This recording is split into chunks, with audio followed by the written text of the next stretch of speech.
So as you know, the calculations for the deuterated ethanol, with one of the hydrogens being deuterium actually, failed. So I just spent a little bit of time trying to figure out why the calculations had failed.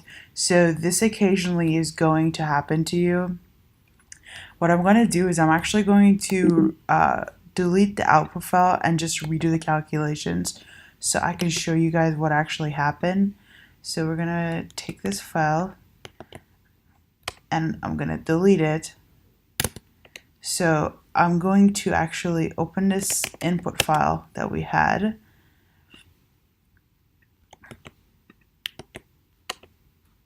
So the only difference was that in the isotope section, I was supposed to write isotopes, and I typed in isotope, and then I typed in the $isotope section. I also put in isotope. It should be isotopes. That was really the only thing that had to change there. But just so you guys are aware, what ends up happening is that, let's get rid of these tabs.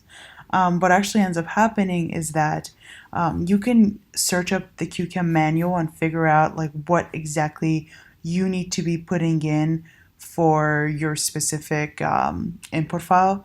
So for this one, for example, like you can see it's isotopes 1, and then as you can see here, you put in whatever you want to be deuterated. Just a side note, if you want to do like, let's say deuter calculations that are in solution, you would add the $solvent section, and you would also add this $isotopes section that we put into those different output files. You would have to just insert the information from both those files into one input file to do calculations that are both deuterated and in solution. Lastly, we are going to go back here. Just as a side note, you guys always have the Q-Chem manual if you really need help. So what we're going to do is we're going to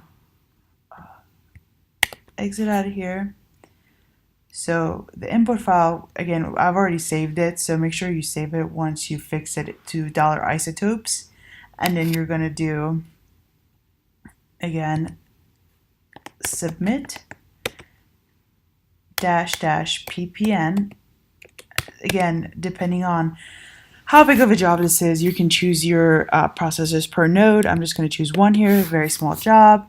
And then wall time, again, it's going to take a very short time. I mean, an hour is honestly probably even too generous. So I'm going to put 1 hour. And then I'm going to do ethanol frequency isotope .n. That's the name of the file, and that's so I can only put on one job. And then so the job was submitted. So if I press Q here, you can see that this job that I just submitted is actually running right now. So if I press Q again, it'll give me a newer update. So this CA you see here is jobs that were previously completed. So that job is still running. It's the bottom one right here, the job that I just submitted. And as you can see, the job now is actually done. I previously also showed you guys a way that you can check on your jobs. You would have to set up your computer so that you can just type in Q as a command and it will show you what your jobs are doing in the queue. So since this job is done, we're going to open this. I'm a huge fan of copy paste because I'm so lazy that I do not like to type. So here you go.